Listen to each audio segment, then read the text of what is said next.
नमस्कार, FM news देख रहे हैं आप। मैं हूं आपके साथ नेहा वालिया। उत्तर प्रदेश के किसान छुट्टा पशुओं से परेशान हैं। सिर्फ किसान ही क्यों, हर नागरिक इनसे तंग है। जिनके पशु हैं वो तो इन्हें छोड़ देते हैं और ये आम लोगों के जी का जंजाल बन जाते हैं। राह चलते लोगों की दुर्घटना का कारण बनते हैं तो किसान की फसल चर जाते हैं। ट्रैफिक समस्या अलग से।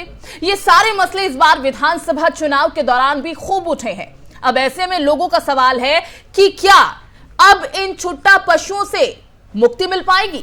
तो अब छुट्टा पशुओं की समस्या से किसानों की मुश्किलों को देखते हुए योगी सरकार इसके स्थायी समाधान के लिए गो अभयारण्य योजना शुरू करने की तैयारी कर रही है। शुरुआत में 200 विधानसभा क्षेत्रों में गौशालाएं बनाने की योजना है। हर गौशाला की क्षमता 5000 या इससे ज्यादा गोवंश की है और ये बड़ी गौशालाएं सरकारी खाली जमीन,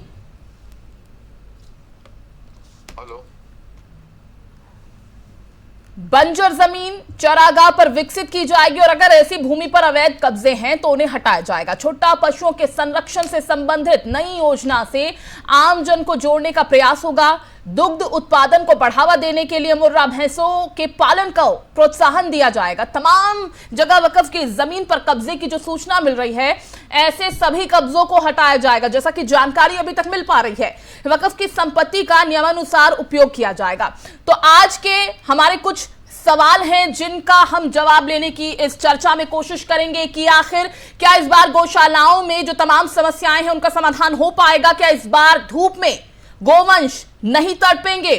क्या अब ठंड में गोवंश सिकुड़ेंगे नहीं, जो हम बरसों से देखते आ रहे हैं जो उनके साथ हो रहा है? क्या अब सड़कों पर आवारा पशु नहीं घूमेंगे जो एक बड़ी समस्या का कारण बने हुए हैं?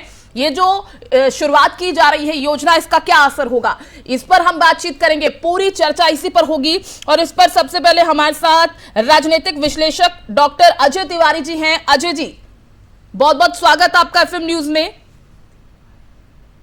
और इसी के साथ आरएलडी से प्रसन्न चौधरी, आरएलडी प्रवक्ता हैं, हमारे साथ जुड़ गए हैं। बहुत बहुत स्वागत प्रसन्न जी आपका। और कुछ ही देर में बीजेपी नेता साध्वी प्राची भी हमारी चर्चा का हिस्सा बनेंगी।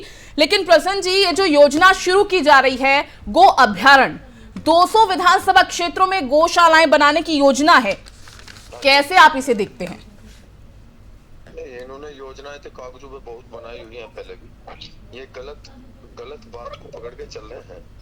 इन्होंने जो किया है 2 साल पहले भी किया था वही।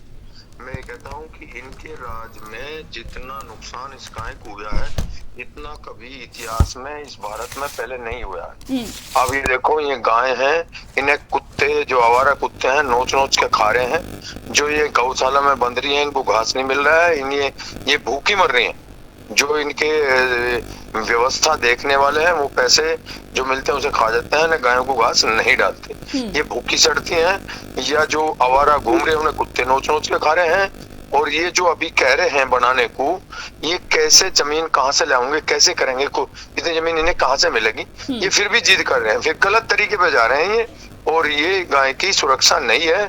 जैसे हम गाय को गौ माता कहते थे, किसान तो उस गौ माता को पालना ही बंद करने वाला हो रहा है, क्योंकि वैसे की जो कृषि है वो घाटे का सौदा साबित हो रही है। या सरकार किसान की तरफ ध्यान नहीं दे रही है। दूसरी, उसकी इनकम एक तो कृषि से होती है, दूसरी होती है पशु से। पशु की सिस्टम ऐसा हो गया है कि वो पाल ही नहीं सकता, यदि पालेगा तो उसका नुकसान और उल्टा होगा। तो ये गलत तरीके पे चल रहा है, इनको कोई नॉलेज इस बात की नहीं। ठीक है, तो आप कह रहे हैं कि 2 समस्याएं जो आपने बताई हैं। पहली समस्या तो ये है कि किसान परेशान हैं क्योंकि जो छुट्टा जानवर सड़कों पर घूमते हैं या फिर जो उनकी फसल को खराब करते हैं, उससे बहुत ज्यादा परेशान है और कोशिश अब यही की जा रही है कि इस तरह के जानवरों को पाला ही ना जाए। दूसरी समस्या आपने जताई कि इतनी भूमि कहाँ से होगी, कहाँ से लाई जाएगी जहाँ पर इतनी गौशालाएं बनाई जाए। ठीक है, इसका जवाब हम लेंगे। बीजेपी से साध्वी प्राची जी हैं हमारे साथ। साध्वी प्राची जी, बहुत बहुत स्वागत एफएम न्यूज में आपका।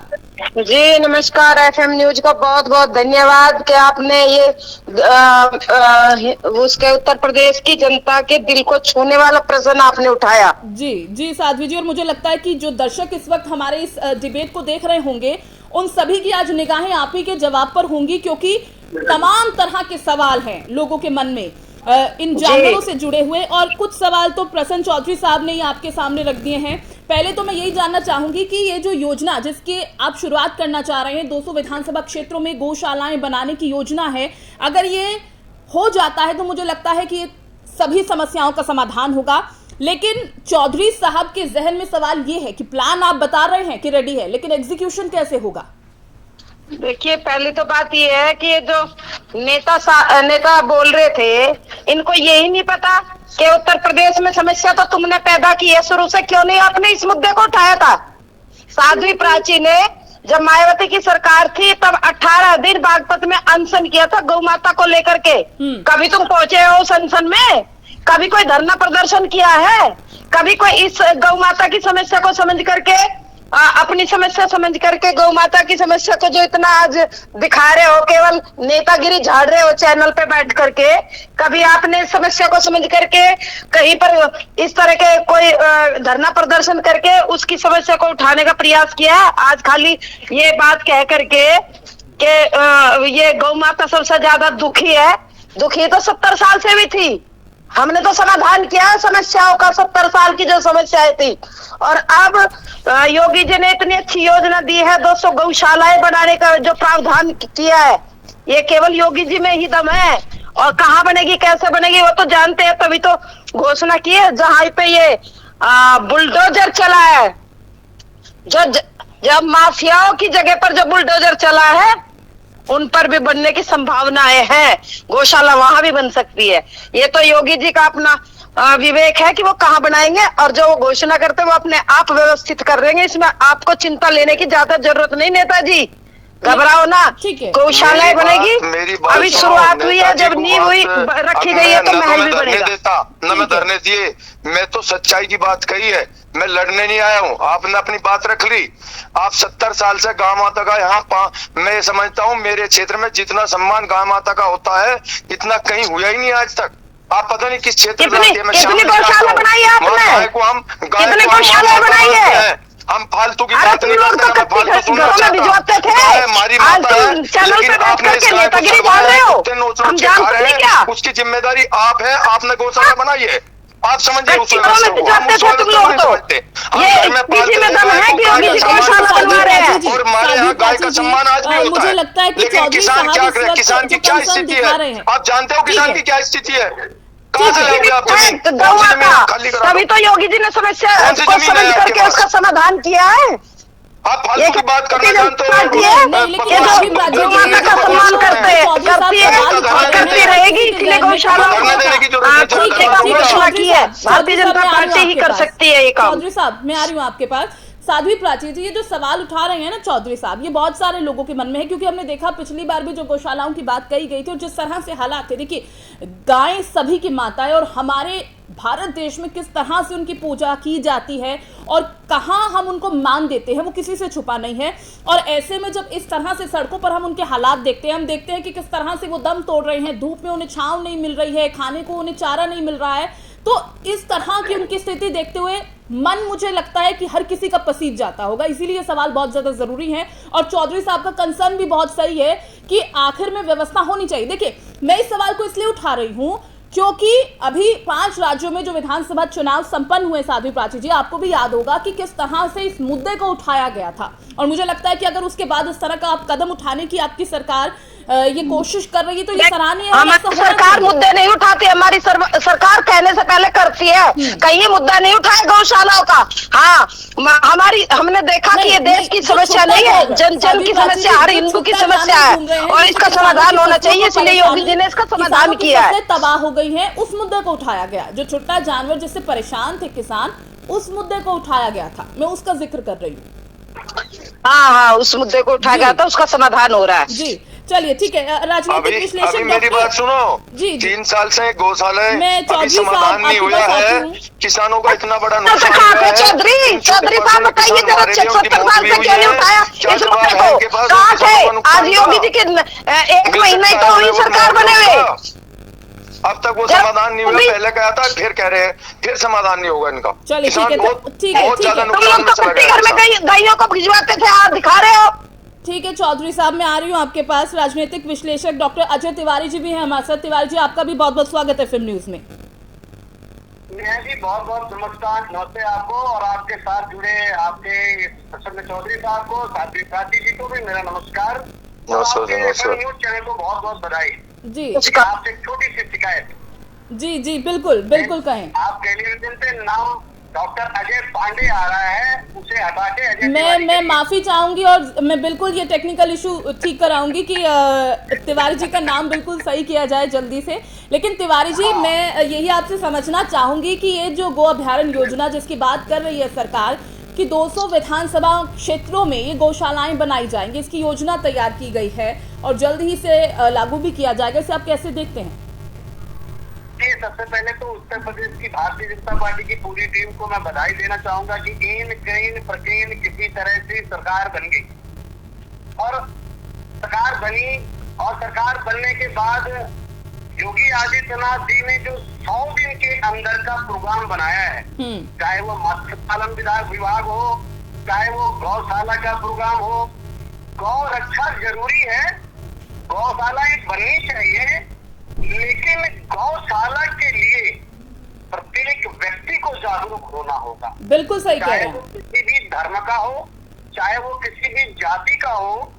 अभी प्रसन्न चौधरी साहब कह रहे थे रोड पे घूमते हैं और प्राची जी कह रहे हैं कि आपने कितने बनवाए। मैं आप दोनों की बातें करना चाहता हूँ कि यदि भारत देश की जनता यह जाग जाए तो गौशाला के अंदर अनाज भी पहुंच जाएगा, घास भी पहुंच जाएगा, गाय भी पहुंच जाएगी और दूध भी सभी लोगों को मिलेगा। आज मैं दुखी हूँ कि इस देश में कहीं श्रीलंका जैसे हालात ना पैदा हो जाएं। आज उत्तर प्रदेश पे जो कर्जा है वो 6-6.5 लाख करोड़ रुपए का कर्जा है।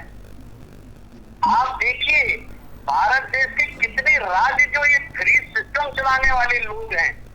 सरकार मीडियम क्लास के लोगों से टैक्स वसूल कर पेट्रोल के माध्यम से, टैक्स के माध्यम से या किसी भी माध्यम से जो ये फ्री का काम करने जा रही है, इस फ्री पर थोड़ा अंकुश लगाना होगा, नहीं तो श्रीलंका वाला हालात हो जाएंगे और हम सभी परेशान होंगे। गौशाला जरूर बनना चाहिए। 200 गौशाला अगर ये बना देते हैं ये बहुत अच्छी बात है और जनता को निश्चित तौर से सारी गौशालाओं में गौ को भेज करके उस पर जनता का सहयोग चाहिए और जनता उस पर सहयोग करे।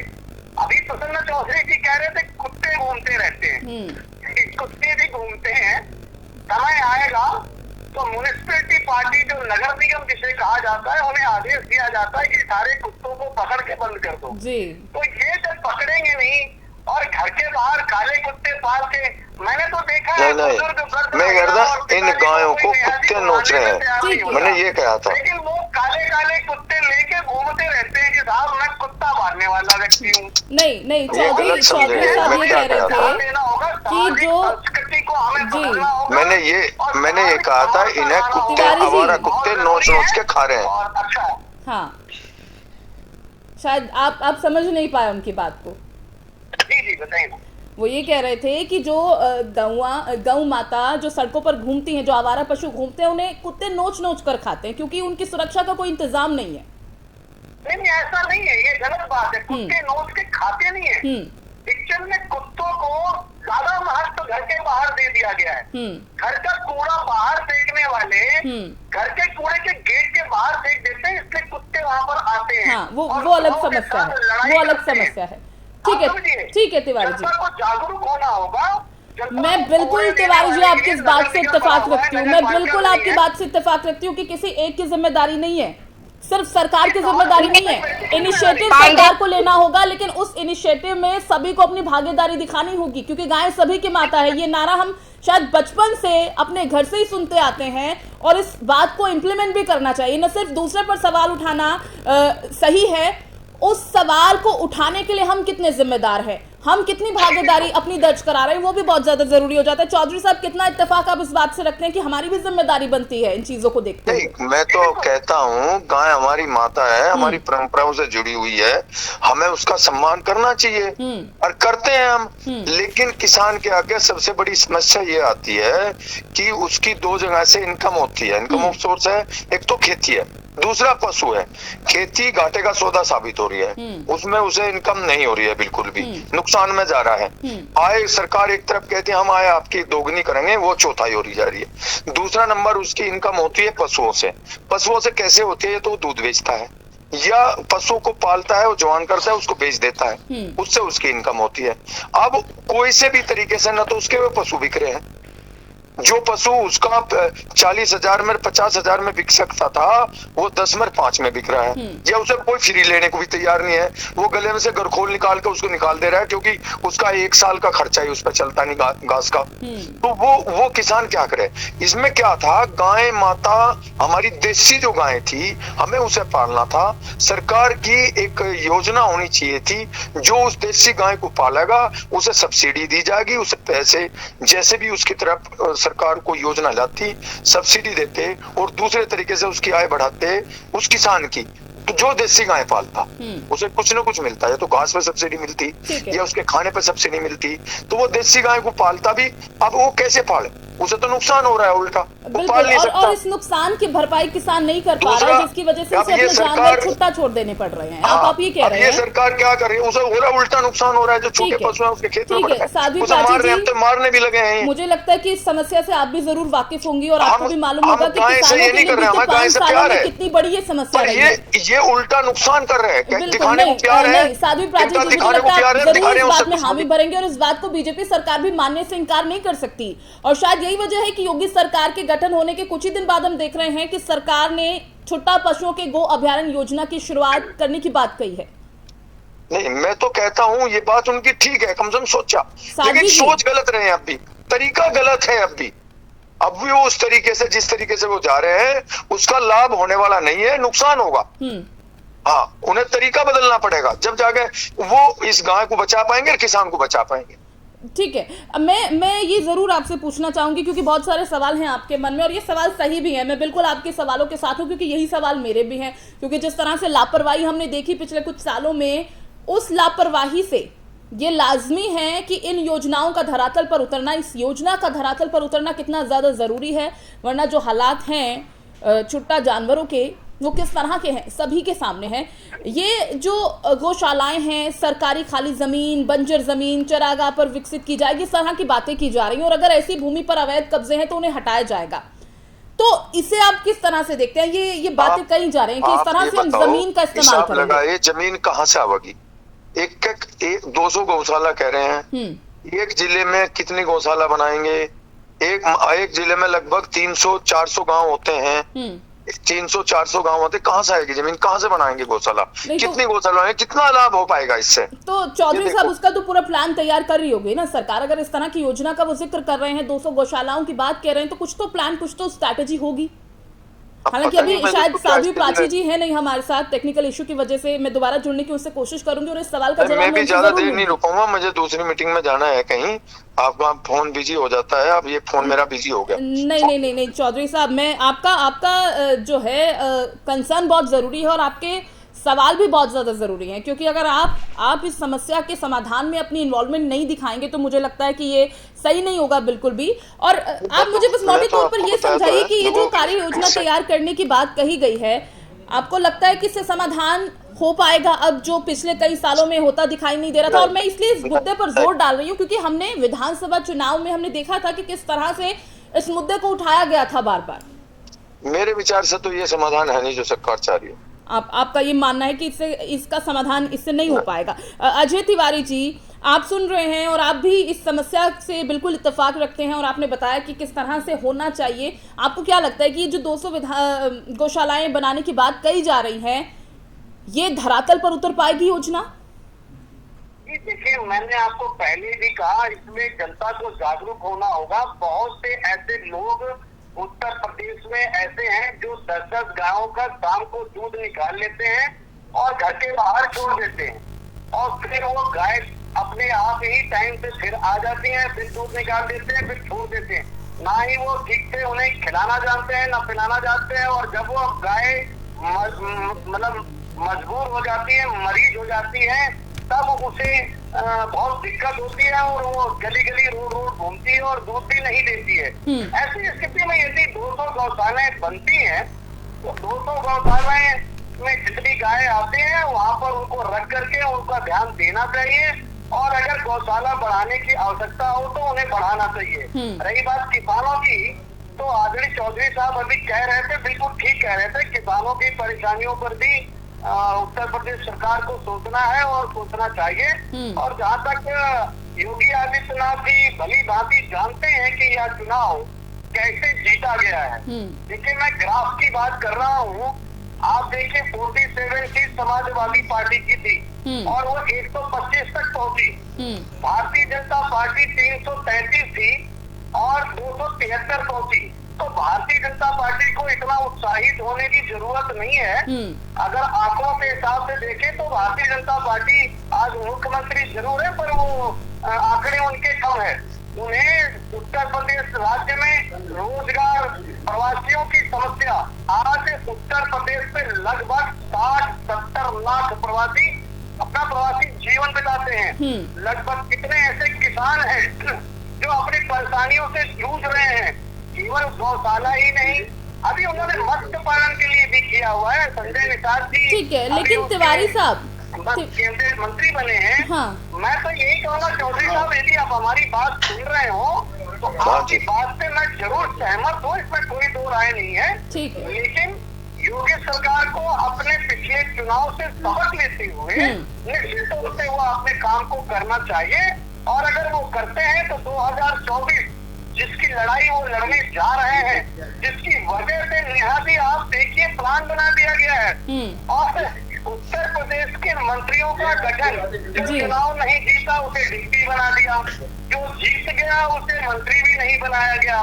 तो बहुत से ऐसे समीकरण के खेल। ठीक है, यानी आप कह रहे हैं कि 2024 की तैयारी अभी से। लेकिन तिवारी जी, मुझे लगता है कि आप भी इस बात में जरूर हामी भरेंगे, भले ही जिन भी चीजों का आपने जिक्र किया, लेकिन बात हम जनता सबसे ऊपर है, सर्वोपरि है। और जनता ने जो चुनावी नतीजे, जो परिणाम सामने आए हैं, सभी को चौंका दिया। बड़ी बड़ी बातें की जा रही थी, लेकिन एक बार फिर बहुमत तो दिया पार्टी को ही, बीजेपी को ही। और कई ऐसे मुद्दे जो दिखे भी नहीं, जिनके दूर दूर तक हम खुद चर्चा करते थे कि बेरोजगारी हो गई, महंगाई हो गई, छुट्टा पशु जिनका हम जिक्र कर रहे हैं, चर्चा कर रहे हैं, ये दूर दूर तक दिखे नहीं।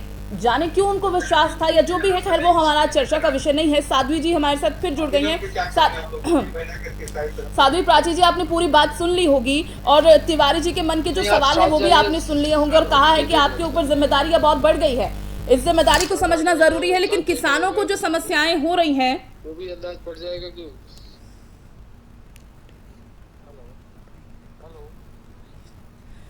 तो शायद टेक्निकल इश्यू की वजह से साध्वी प्राची जी हमारे साथ नहीं है अभी, और हरीश श्रीवास्तव जी हैं इस वक्त, बीजेपी प्रवक्ता हमारे साथ। हरीश जी, आपका बहुत बहुत स्वागत है FM न्यूज में। जी नमस्कार। हरीश जी, ये जो पूरा मुद्दा हम उठा रहे हैं आज छोटा जानवरों का, हम देख पा रहे हैं कि पिछले कुछ सालों से किस तरह से समस्याएं लोगों के सामने आ रही हैं इन छोटा जानवरों को लेकर, लेकिन 200 विधानसभा क्षेत्रों में जो गौशालाएं बनाने की आप बात कर रहे हैं, उसे किस तरह से आप धरातल पर उतारेंगे? क्योंकि जो तमाम पैनल के लोग हमारे साथ इस वक्त हैं, वो इस पर अभी सहमति नहीं जता रहे। उन्हें लगता है कि ये पूरा होने में अभी टाइम लग जाएगा, ये धरातल पर ये योजना आपकी नहीं उतर पाएगी पूरी। नहीं, आप देखिए कि भारतीय जनता पार्टी की आदरणीय योगी जी की सरकार ने जो भी वायदा लोक कल्याण संकल्प पत्र के माध्यम से भारतीय जनता पार्टी के यशस्वी नेतृत्व ने किया था, उसको 100% पूरा करने का काम अपने प्रथम कार्यकाल में किया। और चुनाव अभियान के दौरान देश के यशस्वी प्रधानमंत्री मोदी जी ने ये बात भी कही थी, ये जो गौवंश के संरक्षण को लेके उन्होंने इसके अस्थायी समाधान निकाले जाने के लेकर के बात कही थी। और जो योगी आदरणीय योगी जी की सरकार में जो पशुपालन और दुग्ध विकास के मंत्री बनाए गए हैं श्रीमान धर्मपाल सिंह जी, उन्होंने भी इस बात को इस पे काम करने की अपनी प्राथमिकता को और अपने उसको पूरी तरह से संकल्प को उन्होंने दोहराया है। निश्चित रूप से चूंकि हमारे यशस्वी नेतृत्व ने इस बात को कहा कि इसका अस्थायी समाधान निकाला जाएगा, तो गोवंश के लिए सफारी की भी बात हो रही है और इनके लिए जैसा गौशालाओं के निर्माण को लेकर के बात हो रही, जिस तरह से माननीय मुख्यमंत्री जी जितना गंभीर थे गौवंश के संरक्षण को लेकर के, उसको पूरी तरीके से साकार करने के लिए पूरी प्रतिबद्धता के साथ पूरे इस समस्या के समाधान के लिए ताकि गोवंश का संरक्षण भी हो सके और किसानों की जो समस्याएं बीच बीच में आती हैं वो भी दूर हो सके। सरकार पुरजोर प्रयास करेगी और इसका अस्थायी समाधान। ठीक है चौधरी साहब, जल्दी से आपका छोटा सा रिएक्शन इस पर। नहीं, रिएक्शन तो है मेरे भाई को। पहले तो मेरी नमस्ते। जो भी इन्होंने कहा है, मैं ये पूछना चाहता हूँ, कभी बोला कि भाई बीजेपी अपनी पूरी जो वादा करती है पूरा करती है। किसानों के गैल भी वादा किया था कि आपकी आय दोगुनी करेंगे, उनकी 1/4 आय रहेगी। कहाँ उनका वादा पूरा है? अब इन्होंने एक वादा करा था कि हम सिलेंडर देंगे होली पे और दीपावली पे। वो सिलेंडर कहाँ मिला है? किसे मिला है? गरीब जनता को। रही बात इसकी, जो इन्होंने वादा किया था, आपने वादे पूरे करें, अच्छी बात है, हमें तो अच्छा लगता है। और अच्छा ये भी लगता है कि गौ माता की रक्षा हो, हम भी गौ माता मानते हैं। लेकिन ऐसा ना हो जैसे पीछे ये सड़ी है, अब ये गौशालाओं में सड़ रही है। बिल्कुल। और वो मैं जो पहले रिपीट करा था वही करा था। जो ये आवारा घूम रहे हैं, ये तो ये पशु घूम रहे हैं जो आदमियों को मार रहे हैं, या इन्हें जो जानवर हैं, दूसरे जानवर कुत्ते वगैरह इनको खा रहे हैं, नोच के खा रहे हैं। वो तरीका ना हो। इस सरकार ने इस गाय की दुर्दशा की है। गाय को संभालने के बाद दुर्दशा हुई है। इनके मन में क्या है वो नहीं हमें पता। हम तो मानते हैं गाय माता है, लेकिन इनकी जो व्यवस्था है उसका उल्टा असर हुआ है। और अब ये कहने चले कि हम बड़ी बड़ी गौशालाएं बनाएंगे। कहाँ बनाएंगे? एक जिले में कम से कम 300 से 400 गांव होते हैं। कैसे ये 200 गौशाले में काम चला लेंगे? ये कैसे करेंगे? हमें तो इनका पता नहीं चल रहा है। यानी कि चौधरी साहब का ये कहना है कि प्लानिंग रेडी है आप लोगों की। आप जो बता रहे हैं योजना को लेकर कि 200 विधानसभा क्षेत्रों में गौशालाएं बनाएंगे, लेकिन पिछले बार का भी जिक्र कर रहे हैं, जिस तरह से हालात थे वो सभी के सामने। हमने देखा कि किस तरह की स्थिति बन गई थी। क्या वो स्थिति अब भी पैदा होगी या उसे आप लगाम लगाने की कोशिश करेंगे? और साथ ही साथ क्या आपका प्लान एग्जीक्यूशन किस तरह से होगा पूरा? ये देखिए, भारतीय जनता पार्टी असंभव को संभव करना जानती है। और जैसा मैंने कहा, जो नियति और नीति दोनों चीजें आदरणीय योगी जी की सरकार में है, जो दृढ़ इच्छा शक्ति भी है और कार्य करने के प्रति जो उनका संकल्प है और इच्छा शक्ति है, निश्चित रूप से गोवंश के संरक्षण को लेके जो उनका संकल्प है वो पूरी तरह से साकार होगा। जो लोग हताशा निराशा व्यक्त करते हैं, मुझे कभी कभी बड़ा हास्यास्पद लगता है कि इक्का दुक्का समस्याएं आती हैं। जब कोई बहुत बड़ी योजना पे सरकार हो या समाज हो कार्य करता है तो इक्का दुक्का समस्याएं आती हैं, लेकिन इक्का दुक्का समस्याओं को वो पूरा सच नहीं होती। नहीं हरीश जी, इस योजना का मुझे लगता है हर कोई स्वागत कर रहा है। ये जो योजना आप लेकर आ रहे हैं इसका सभी स्वागत करते हैं, क्योंकि गाय हमारी माता है और हम सभी चाहते हैं कि इस तरह की दुर्दशा उनकी बिल्कुल ना हो, और इसीलिए इस योजना का स्वागत कर रहे हैं। लेकिन सवाल वही है कि जो हालात पहले थे क्या वो वापस से देखने को मिलेंगे? गोवंश तड़पते हुए मिलेंगे, उन्हें चारा, जिस तरह से चारा पानी नहीं मिल पाता, सड़कों पर दर भटकने को मजबूर होते हैं। जो जिम्मेदार लोग हैं वो अपनी जिम्मेदारी अगर नहीं निभाते हैं, क्या उनके खिलाफ एक्शन होगा? ये तमाम सवाल हैं सर। पूरी तरह से एक्शन होगा। और इस तरह की जो समस्याएं कहीं इक्का दुक्का आपके सामने आई, वो कतई उन सब समस्याओं का समाधान। चलिए ठीक है तिवारी जी, समय का अभाव है, एक छोटा सा रिएक्शन आपका इस पर। कहा तो यही जा रहा है कि इन तमाम समस्याओं का समाधान होगा। उत्तर प्रदेश सरकार में योगी आदित्यनाथ, महंत योगी आदित्यनाथ जो गोरखपुर पीठ के महंत हैं, मैं उनकी तारीफ करूंगा कि जब वो सांसद थे तभी गौ सेवा किया करते थे, और सरकार बनने के ठीक कुछ ही दिनों में जो उन्होंने गौ सेवा के लिए जो 200 गौशाला 403 विधानसभा में 50% गौशाला जो बनाने की बात कही है, ये सराहनीय कदम है। और निश्चित रूप से जागरूक होकर के जनता को इसमें साथ देना चाहिए ताकि गौ की रक्षा हो सके और गौ सेवा हो सके। बाकी सरकार के ऊपर निर्भर करता है। और मैं जानता हूँ कि योगी आदित्यनाथ जी का जो अपना स्टाइल है काम करने का, चाहे वो बुलडोजर की तरह हो, चाहे वो सेवा की तरह हो, चाहे वो किसी फनकार की तरह हो, ललकार की तरह हो, योगी आदित्यनाथ जी अन्य माहिर हैं और बड़े अच्छे से इसको निभाएंगे। मैं बहुत बहुत बधाई देता हूं भारतीय जनता पार्टी के योगी आदित्यनाथ आदरणीय मुख्यमंत्री जी को कि उन्होंने पहला कदम ये 200 गौशाले बनाने का काम किया है। ठीक है चौधरी साहब, आपका एक छोटा सा रिएक्शन जाते जाते। नहीं ठीक है, अब देखते हैं क्या होगा। पहले इन्होंने क्या किया, अभी शुरुआत हुई है, अब कमेंट्स भी करेंगे और उसका रिजल्ट जो जैसे पहले मिला है अब क्या मिलेगा हम देखते हैं, इंतजार करेंगे। बिल्कुल, चलिए आप तीनों का बहुत बहुत शुक्रिया हमारे साथ जुड़ने के लिए। बहुत बहुत शुक्रिया आप तीनों का। तो सवाल वही है कि क्या गौशालाओं से गौवंश के हालात सुधरेंगे, क्योंकि पिछली बार जो हालात थे वो हर किसी के सामने हैं। इस बार गौशालाओं में भरपूर चारा पानी मिल पाएगा, क्योंकि चारा पानी के अभाव में जो हालात गोवंश के थे वो भी हमने देखा, तड़पते गोवंश को हमने देखा धूप में, छांव उन्हें मिल नहीं पा रही थी, उन्हें शेड नहीं मिल पा रहे थे और सड़कों पर किस तरह से उनकी दुर्दशा हो रही थी वो किसी से छुपा नहीं था। तो जिस तरह से इस योजना की शुरुआत की बात कही जा रही है कि 200 विधानसभा क्षेत्रों में गौशालाएं बनाई जाएंगी, ये योजना है, देखना होगा कि ये योजना धरातल पर पूरी किस तरह उतर पाती है। फिलहाल के लिए दीजिए इजाजत, नमस्कार।